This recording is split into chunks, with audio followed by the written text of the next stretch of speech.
Hello students. तो आज अपन biomolecule chapter को स्टार्ट करेंगे। हमारा जो ह्यूमन फिजियोलॉजी था क्लास 11 का वो अच्छे से एनसीईआरटी के through line by line clear हो चुका है। एंड हर एक चीज़ जो है मैंने लाइन टू लाइन डिस्कस करके अच्छे से समझा के डायग्रामेटिकली फ्लो चार्ट के थ्रू या फिर आपको बहुत सारे छोटे छोटे ट्रिक पॉइंट्स बता के याद करवा दिए। सो आई होप आप लोगों को ह्यूमन फिजियोलॉजी जो है अच्छे से समझ में आई होगी और आपने मेरे साथ जो है वो कंप्लीट कर ली होगी। सो आज अपन को इसी तरीके से बायोमोलिक्यूल्स जो है वो स्टार्ट करना है। एंड हम यहाँ पर भी वही सेम टेक्निक अपनाएंगे, दैट इज हम यहाँ पर भी एनसीईआरटी की लाइन वाइज लाइन जाएंगे एंड ऑल्सो जो भी इम्पोर्टेंट लाइन होगी मैं उसको मार्क करूंगी ताकि आपको याद रहे कि ये वाला जो क्वेश्चन है वो इसी एनसीईआरटी की लाइन से उठाया गया था।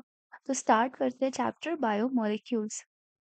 सो आज बेसिकली अपन पढ़ने वाले हैं कि हम किस तरीके से हमारे केमिकल एनालिसिस कर सकते हैं। अब आपको ये तो पता है कि चाहे वो प्लांट्स हो, चाहे वो आपके एनिमल्स हो, सब ही बायोमोलिक्यूल से बने, ठीक है। अल्टीमेटली किससे बने? बायोमोलिक्यूल से। सबके अंदर कार्बन, ऑक्सीजन, सल्फर, ठीक है, पोटेशियम, ये सारे एलिमेंट्स आपके भर-भर के पड़े हुए हैं, ठीक है? सो ये चीज़ हमें बहुत अच्छी तरीके से पता है। लेकिन आप पता कैसे करोगे कि हमारे अंदर कौन से केमिकल है, हम किस केमिकल कंपोज़िशन से बने हैं? तो इसका सबसे बढ़िया आंसर आपको निकालने के लिए हम क्या करेंगे? केमिकल एनालिसिस करेंगे, ठीक है? क्या करेंगे? Chemical analysis. इसके लिए सबसे पहले क्या लेंगे? एक लिविंग टिश्यू लेंगे। क्या लेंगे? एक लिविंग टिश्यू।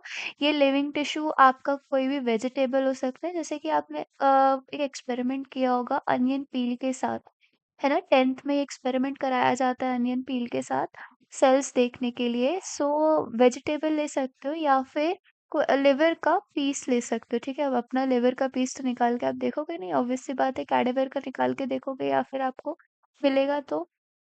बट अगर ये एक्सपेरिमेंट हमें हमारे स्कूल लैब वगैरह में करना है तो वेजिटेबल से कर सकते हैं। अब हम क्या करेंगे? हम इसे ग्राइंड कर देंगे, मिक्स कर देंगे। किसमें? Trichloro acetic acid. तो ये जो सॉल्यूशन है ना, इसको याद रखना क्योंकि ये एक बार पूछा जा चुका है, बहुत पहले पूछा गया था कि किस सॉल्यूशन में आप मिक्स करते हो, तो it is a trichloro acetic acid solution, ठीक है, विथ यूजिंग मोर्टार और पेसल।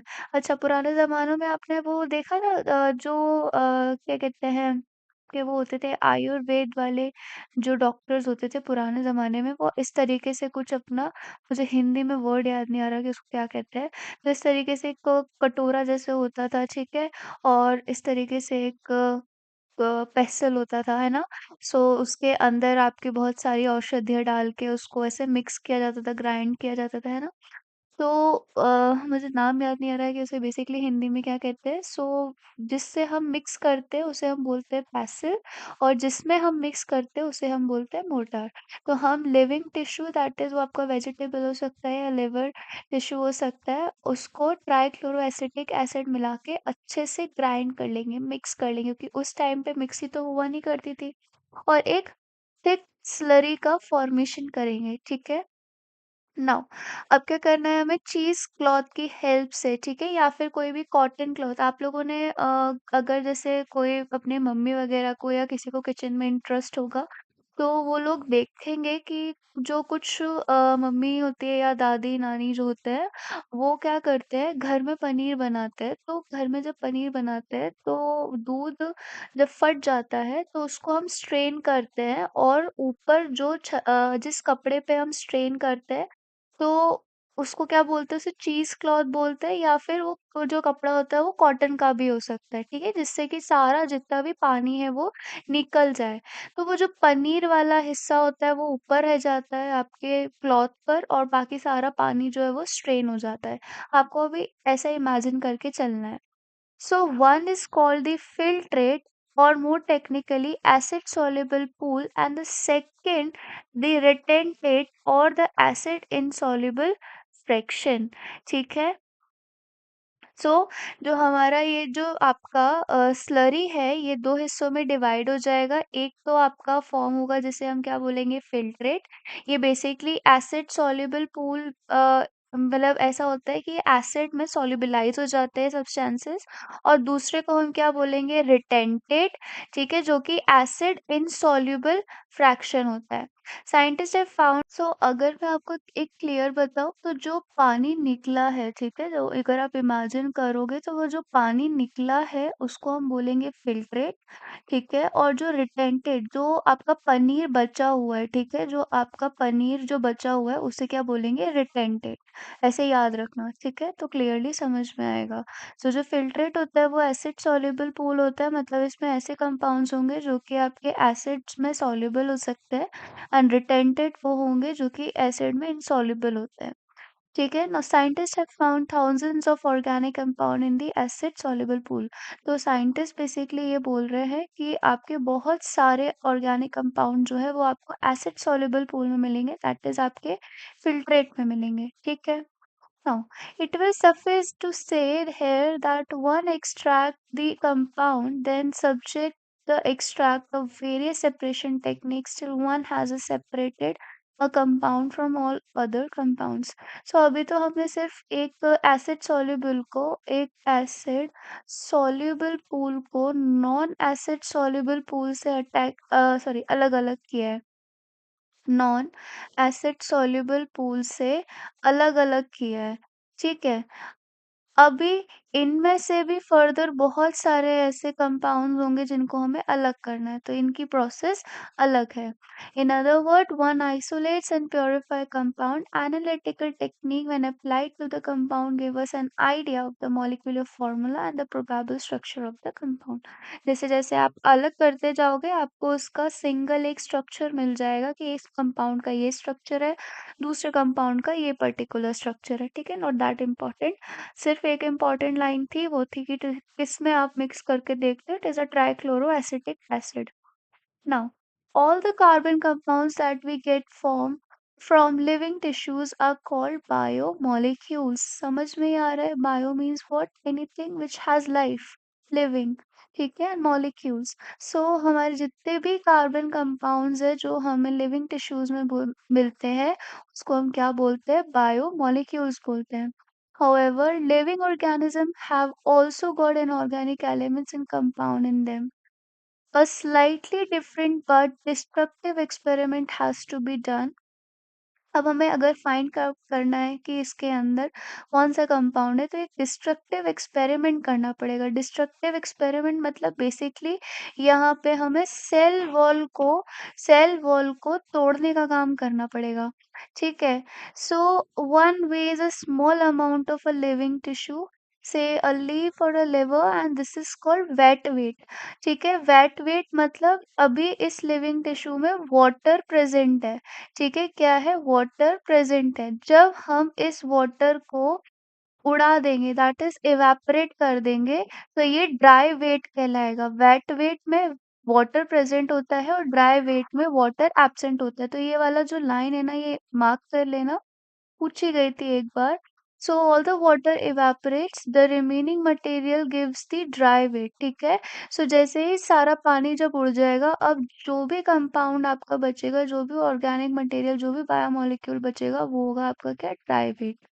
Now if the tissue is fully burned, अब हमने क्या किया, पहले सारा पानी उड़ा दिया, अब हम क्या कर रहे हैं, अब हम जला देंगे उस लीफ को। ऐसे इमेजिन करो, हमने पहले एक लीफ ली जो कि एकदम हरी भरी लीफ थी, ठीक है, क्या थी, एकदम हरी भरी लीफ थी। अब हमने इसका सारा इसको सुखाने रख दिया, तो वो जो सूखी पत्ती होती है ना, एकदम पापड़ जैसी आवाज आने लगती है, तो ये वैसी बन गई। अब तो ये ड्राई वेट से वेट वेट में कन्वर्ट हो गई, वाटर के एवापोरेशन से माइनस कर देते हैं, ठीक है। अब हम क्या करेंगे, इसको बर्न कर देंगे, जला देंगे, ठीक है। सो इसको क्या कर देंगे, बर्न कर देंगे। अब जब ये बर्न कर देंगे तो क्या बचेगा, ऐश बचेगा, सिर्फ राख बचेगी लीफ की, ठीक है। So all the carbon compounds are oxidised to the gaseous form, that is CO2, water vapour, are remove, ठीक है। सो जितना भी इसमें कार्बन कंपाउंड होगा वो सब क्या हो जाएगा, आपका गैसियस फॉर्म में उड़ जाएगा हवा में, और बाकी का अगर कुछ भी वाटर वेपर बचा तो वो भी उड़ जाएगा। What is remaining is called ash. तो अब यहाँ बर्न करने के बाद जब CO2 वगैरह इवेपोरेट हो गया, अब जो बचेगा that is called what, ash. ठीक है, this ash contain inorganic element, आपका जो कार्बन होता है that is your organic molecule. ठीक है, क्या है कार्बन, क्या है ऑर्गेनिक एटम है। और ऐश में क्या होगा, इनऑर्गेनिक मॉलिक्यूल्स प्रेजेंट होंगे या इनऑर्गेनिक एलिमेंट प्रेजेंट होंगे, क्या होंगे, इनऑर्गेनिक एलिमेंट प्रेजेंट होंगे।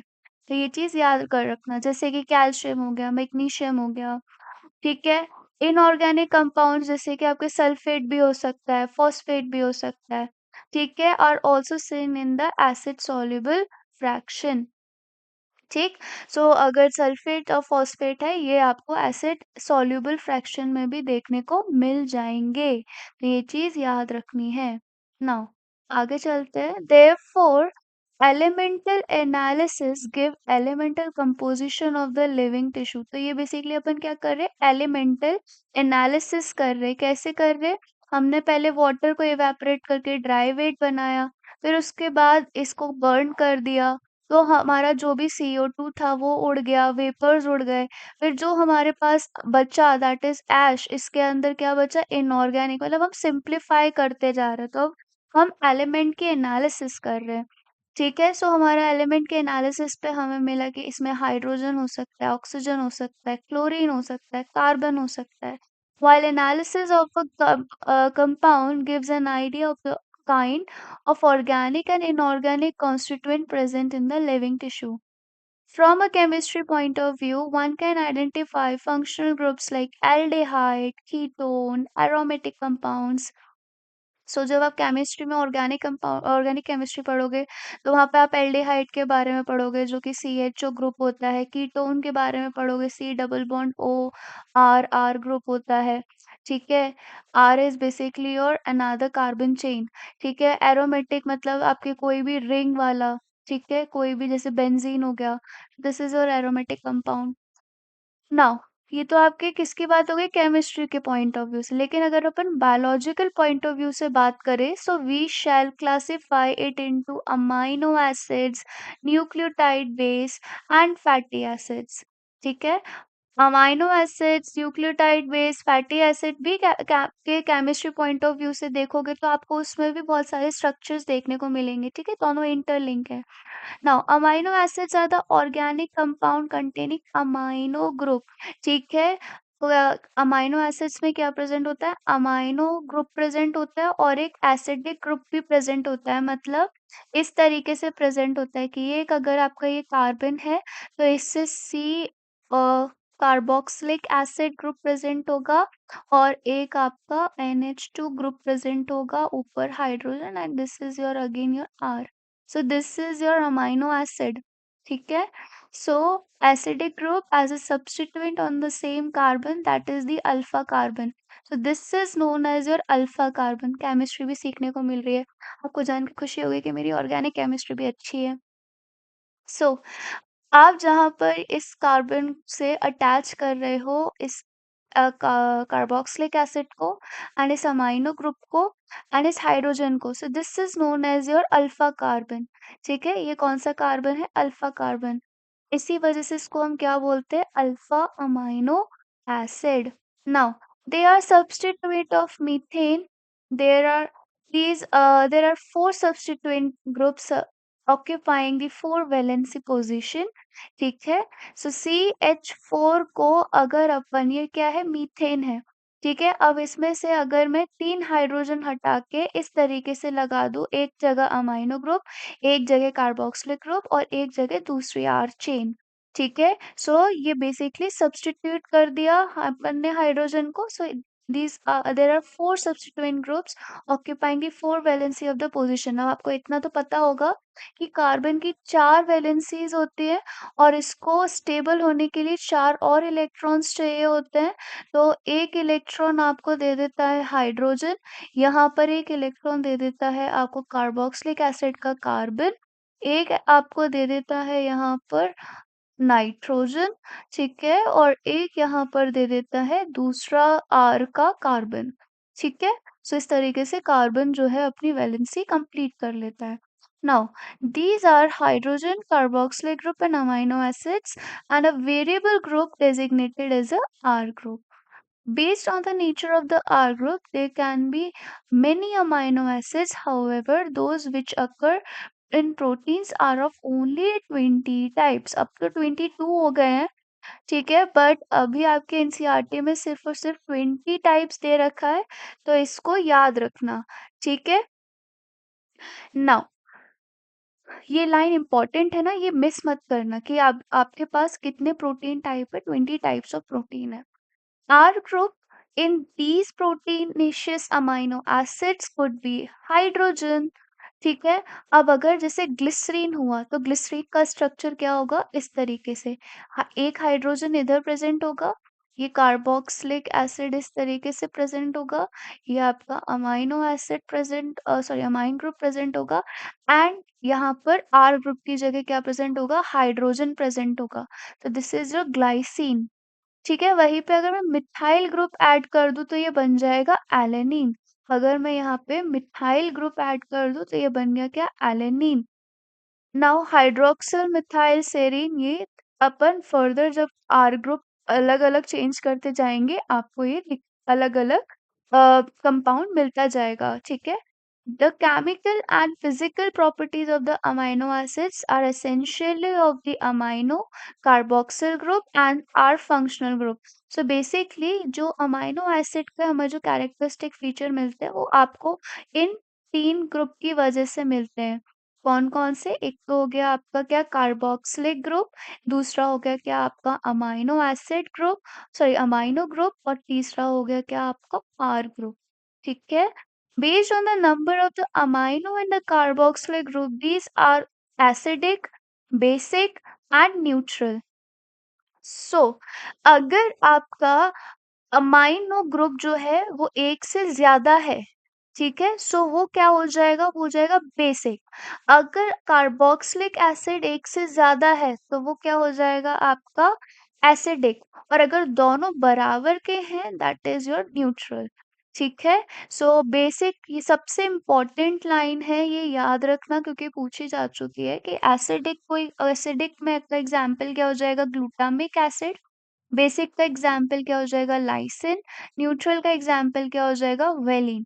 सिमिलरली अगर यहाँ पे आर की जगह एरोमेटिक कंपाउंड लग गया, ठीक है, कोई सा भी एरोमेटिक कंपाउंड लग गया तो वो आपके एग्जाम्पल हो जाएंगे कौन से, tyrosine, phenyl alanine and tryptophan. तो ये भी इम्पोर्टेंट पॉइंट है, इसको भी याद रखना, क्वेश्चन पूछा जा सकता है एंड पूछा जा चुका है I guess.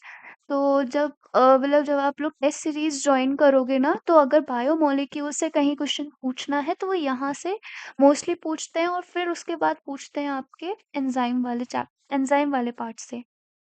Now, a particularly property of the amino acid in the ionizable nature of the amino group and carboxylic group, hence in solution different pH structure of the amino acid changes. तो basically ये दोनों ही आपके इस तरीके से रहते हैं। ये हमारा हो गया कार्बन, अल्फा कार्बन, ये हमारा हो गया COO एंड नेगेटिव, ठीक है, और ये आपका हो गया NH3 पॉजिटिव, और ये R ग्रुप। तो ये इस तरीके के फॉर्म में प्रेजेंट होता है सॉल्यूशन में, एंड इसे हम बोलते हैं क्या, ज्विटर आयन। क्या बोलते हैं, ज्विटर आयन, ठीक है। आई होप ये चीज क्लियर हो गई होगी। Okay, so lipids are generally water insoluble. Now, they could be simple fatty acid, रुक जाओ इसका मुझे दिखाने दो, ये देखो। सो मैंने ये वाला स्ट्रक्चर बनाया, this is known as what, zwitter ion, ठीक है। नाउ एक, हाँ, ये लिपिड स्टार्ट करने से पहले ये भी देख लो, ये बहुत इंपॉर्टेंट है कि जब आप, ये मैं इसलिए दिखा रही हूँ क्योंकि ना इसमें सबसे लीस्ट पूछ लिया जाता है और सबसे मैक्सिमम पूछ लिया जाता है, तो ये दोनों टेबल इक्वली इंपॉर्टेंट है, तो याद रखना। हाइड्रोजन, ठीक है, अर्थ क्रस्ट में इतनी होती है, हमारी बॉडी में इतनी, कार्बन इतना, बॉडी ह्यूमन बॉडी में इतना, ऑक्सीजन अर्थ क्रस्ट में इतना 65 ह्यूमन बॉडी में, नाइट्रोजन बहुत कम होता है अर्थ क्रस्ट में, हमारे अंदर 3.3 होता है। ठीक है, सो ये चीज़ आपको याद रखनी है, हाइड्रोजन, कार्बन, ऑक्सीजन। एटलीस्ट आप है ना यहाँ पे इतना याद रख लो कि सबसे मिनिमम किसका है और सबसे मैक्सिमम किसका है, क्योंकि पूछेंगे वही, क्योंकि आपका इतना भी ऐसा नहीं है सिलेबस कि मतलब बीच में से उठा के कुछ भी पूछे, क्योंकि बहुत वास्ट सिलेबस है आपका, कहीं से भी कुछ भी पूछा जा सकता है। सो बेसिकली आप इधर से बस इतना याद कर लो, अगर पूरी टेबल याद नहीं हो रही, कि मैक्सिमम कौन सा है और लीस्ट कौन सा है, दोनों अर्थ का भी और ह्यूमन बॉडी का। ठीक है। अब हमारी बॉडी में आयंस के फॉर्म में कैसे प्रेजेंट रहता है, तो सोडियम इस तरीके के प्रेजेंट होगा, पोटेशियम इस तरीके से, कैल्शियम इस तरीके से। ठीक है। और कंपाउंड्स आपके कौन कौन से प्रेजेंट होते हैं, NaCl हो गया, CaCO3, calcium carbon, calcium I guess, CaCO3। ठीक है, ये सारे आपके कंपाउंड्स यहाँ पे प्रेजेंट होते हैं ना। Okay, so I hope it is clear हो गई होगी. Now, they could be a simple fatty acids. A fatty acid has a carboxyl group attached to a R group. So fatty acid में जो आपका carboxyl group present होगा और एक R group भी present होगा. ये R group वेरी कर सकता है, it could be methyl, it could be ethyl और high numbers of the CH2 group.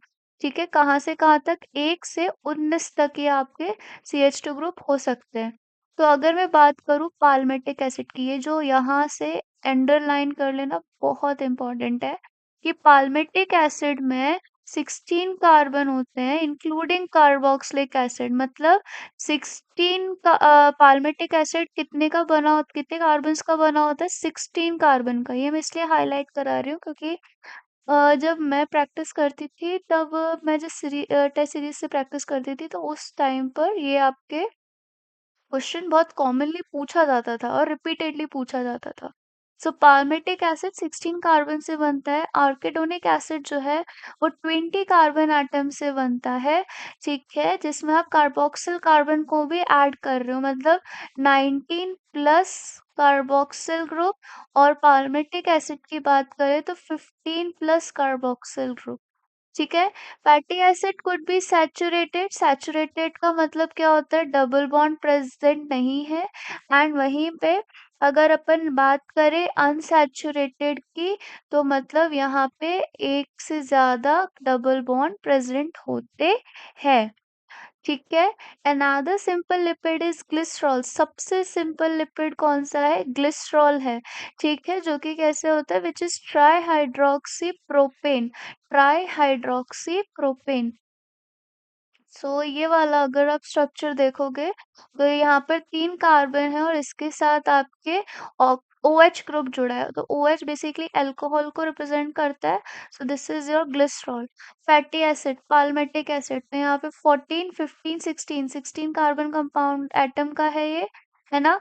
अब यहाँ पे ट्राइग्लिसराइड देखोगे तो यहाँ पर आपको एक ये स्ट्रक्चर देखो, ये मिलेगा, एक ये मिलेगा, एक ये मिलेगा। ठीक है, सो यहाँ पर R1, R2 और R3 अलग अलग प्रेजेंट है। ठीक है, ये सारे फैटी एसिड। अब इधर भी अगर आप देखोगे फॉस्फोलिपिड को देखोगे, एग्जाम्पल लेसिथिन है। ये स्ट्रक्चर भी बेटा बहुत इंपॉर्टेंट है, क्योंकि ये वाला स्ट्रक्चर तो सबसे ज्यादा पूछा जाने वाला क्वेश्चन है। ठीक है, सबसे इसमें और इसमें यूजुअली बच्चे कंफ्यूज हो जाते हैं कि इसमें से लेसिथिन कौन सा है। ठीक है, तो सबसे इजी आपको अगर आइडेंटिफाई करना है कि लेसिथिन कौन सा है, तो पी देख लो। अगर इसमें पी प्रेजेंट है और इसमें नहीं है, तो ऑब्वियस सी बात है लेसिथिन ये है। ठीक है, क्योंकि ये फॉस्फोलिपिड है, मतलब फॉस्फोरस कंटेनिंग कंपाउंड है। Have both glycerols and fatty acid. Hence, the fatty acids are found esterified with glycerol. They can be monoglyceride, diglyceride और ट्राइग्लिसराइड। ठीक है, तो ट्राइग्लिसराइड आपने यहाँ देख लिया कि किस तरीके से दिख रहा है, आपके दो R1, R2, R3 और फैटी एसिड भी प्रेजेंट है। नाउ अब अपन अगर आगे चले, so these are also called fats. इन फैटी एसिड्स को आप फैट्स या फिर ऑयल भी कह सकते हो, based on the melting point.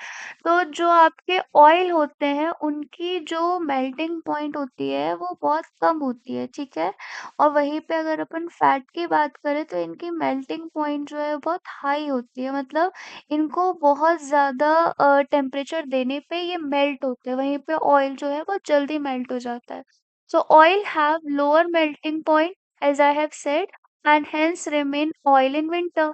तो जो आपके सरसों का तेल होता है, ऑलिव ऑयल होता है, तो ये क्या कभी ये जमता है? नहीं जमता, ठीक है। तो ये आपके इनकी जो ऑयल की जो मेल्टिंग पॉइंट होती है वो बहुत कम होती है। वहीं पे अगर मैं फैट की बात करूँ तो ये जम जाता है, अपना जो कोकोनट ऑयल होता है वो जम जाता है। सो ये क्या, इसका मेल्टिंग पॉइंट क्या है, ज्यादा है। Some lipids have phosphorus and phosphorylated organic compound in them. These are called phospholipids. अगर लिपिड के साथ phosphorus ग्रुप जुड़ा है, that is known as phospholipid. They are found in the cell membrane. जब अपन सेल मेम्ब्रेन का structure पढ़ेंगे ना तो वहाँ पे आपको मिलेगा कि उसमें फॉस्फोलिपिड प्रेजेंट होता है, ठीक है। सो सेल मेम्ब्रेन में आपको फॉस्फोलिपिड देखने को मिल जाएगा। लेसिथिन का अपन ने यहाँ पर देख लिया है पिक्चर की किस तरीके से दिख रही है। So lecithin is one of the example of the phospholipid. Some tissues, especially the neural tissue, have lipid with more complex structure. ये याद रखना, ठीक है। So जो आपके न्यूरल टिश्यूज होते हैं ना उसमें लिपिड का कॉम्प्लेक्स स्ट्रक्चर प्रेजेंट होता है। Now, living organisms have a number of carbon compound in which heterocyclic rings can be found. Now, ऐसे बहुत सारे कार्बन कंपाउंड्स हैं जिसमें आपको heterocyclic rings मिल जाएंगे, यानी कि आपको वैरायटी ऑफ रिंग्स में देखने को मिलेंगे। जैसे कि नाइट्रोजन बेसिस की अगर अपन बात करें, heterocyclic मतलब उसके अंदर एक अदर देन कार्बन जुड़ा हुआ है, ठीक है। जैसे कि आपको नाइट्रोजन बेसिस में देखने को मिल जाता है adenine, guanine, cytosine, uracil, thymine. इनमें कार्बन के अलावा आपको एक नाइट्रोजन भी मिल जाता है। So when found attached to a sugar these are known as nucleoside. Okay fine. So अगर मैं बात करूँ न्यूक्लियोसाइड और न्यूक्लियोटाइड को कैसे याद रखना है, सो अगर मैं न्यूक्लियोसाइड की बात करूँ, न्यूक्लियोसाइड की, तो इसमें बेसिकली आप क्या ऐड करो, S for side, S for sugar, तो nitrogen is base plus sugar, this is known as your nucleoside. बच्चे नॉर्मली कंफ्यूज हो जाते हैं, इसलिए मैं ये ट्रिक बता रही हूँ। तो और न्यूक्लियोटाइड की अगर मैं बात करूँ तो यहाँ पर nitrogen is base plus sugar plus phosphate group मिला के आप उसे क्या बोलोगे, nucleotide.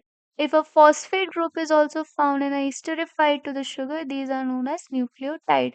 Adenosine, guanosine, thymidine, uridine, cytidine, ये सारे क्या है, न्यूक्लियोसाइड। अब जब मैं एसिड ऐड करूंगी सो ये आपके क्या बन जाएंगे, nucleotide. Adenylic acid, thymidylic acid, guanylic acid, uridylic acid and cytidylic acid. तो ये क्या बन गए, न्यूक्लियोटाइड्स बन गए। अब न्यूक्लिक एसिड्स हमें पता है, जैसे कि हमारे डीऑक्सीराइबोन्यूक्लिक एसिड, आरएनए के बारे में पता है राइबोन्यूक्लिक एसिड, ठीक है। ये न्यूक्लियोटाइड ही कंटेन करता है। डीएनए एंड आरएनए हमारा जेनेटिक फंक्शन की तरह काम करता है। इसको हम डिटेल में पढ़ेंगे जब अपन जेनेटिक वाली यूनिट उठाएंगे, ठीक है। सो यहाँ पर आप ये स्ट्रक्चर देख लो। तो ये इम्पोर्टेंट है बच्चों, अगेन क्योंकि मैच द फॉलोइंग में यूजुअली पूछ लेते हैं, तो याद रखना। एडेनिन और आपका इसमें ग्वानिन नहीं दे रखा, ओके कोई बात नहीं। एडेनिन और ग्वानिन जो होता है ना बच्चों, ये आपका डबल मेम्ब्रेन रिंग स्ट्रक्चर होता है। कैसा होता है, डबल मेम्ब्रेन रिंग स्ट्रक्चर होता है, ठीक है। वहीं पे अगर अपन आपके साइटिडीन, यूरासिल और थाइमिडीन की बात करें तो ये आपके कैसे होते हैं, ये सिंगल रिंग स्ट्रक्चर होता है, ठीक है। सो एडेनोसिन कैसा होता है, एडेनोसिन में एडेनिन ग्रुप प्लस ये शुगर ग्रुप लगा है, ठीक है। वहीं पे मैं इसमें जब फॉस्फेट ग्रुप ऐड कर दूंगी तो ये क्या बन जाएगा, एडेनाइलिक acid. Same goes with your uridine, ठीक है। यूरासिल में हमने ऐड किया क्या, यहाँ पे न्यूक्लियर ये यूरिडाइलिक एसिड का स्ट्रक्चर नहीं दे रखा है। सो यहाँ पे बस मुझे क्या कर देना है, फॉस्फेट ग्रुप के ऐड कर देना है इस वाले स्ट्रक्चर में, तो हमारा यूराडाइलिक एसिड भी बन जाएगा। ठीक है? सो आई होप ये पूरा आपको समझ में आया होगा कि किस तरीके से हमारी चीज़ें दिखती हैं। अच्छा, एक यहाँ पर ये शुगर है। सो शुगर अगर अपन ग्लूकोज़ की बात करें, सो ये इस तरीके का स्ट्रक्चर होता है। एक ऑक्सीजन यहाँ प्रेज़ेंट होगा, ये भी हेटेरोसाइक्लिक कंपाउंड है, ठीक है? और OH इस तरीके से पोज़ीशन OH की आपको ध्यान रखनी है, ठीक है? तो ये चीज़ याद रखना, क्योंकि आपको कन्फ्यूज़न अगर करेंगे तो ये वाला OH हो सकता है इधर नीचे लिख दें, ठीक है? ये वाला OH ऊपर लिख दें तो गड़बड़ हो जाएगी, याद रखना। And same goes your ribose, ribose आपका 5 कार्बन कंपाउंड है, ठीक है? कोलेस्ट्रॉल का स्ट्रक्चर इस तरीके से दिखता है। सो आई होप ये पूरा लेक्चर आपको अच्छे से समझ में आया होगा एंड एक-एक चीज़ आपको क्लियर हो गई होगी। एनसीईआरटी की लाइन बाय लाइन जाके अपन इसी तरीके से इस चैप्टर को आगे कंटिन्यू करेंगे। आई नो थोड़ा-सा बोरिंग था स्टार्टिंग से, बट अब जो आपके आएगा वो इंटरेस्टिंग जाएगा, क्योंकि स्टार्टिंग में ऐसा कोई इंपॉर्टेंट चीज़ें नहीं थी, बट थोड़ा माहौल बनाने के लिए we have to read it about its introductory part. Okay, so अगर वीडियो अच्छा लगा हो तो लाइक कीजिएगा एंड सब्सक्राइब कीजिएगा चैनल को। Thank you so much.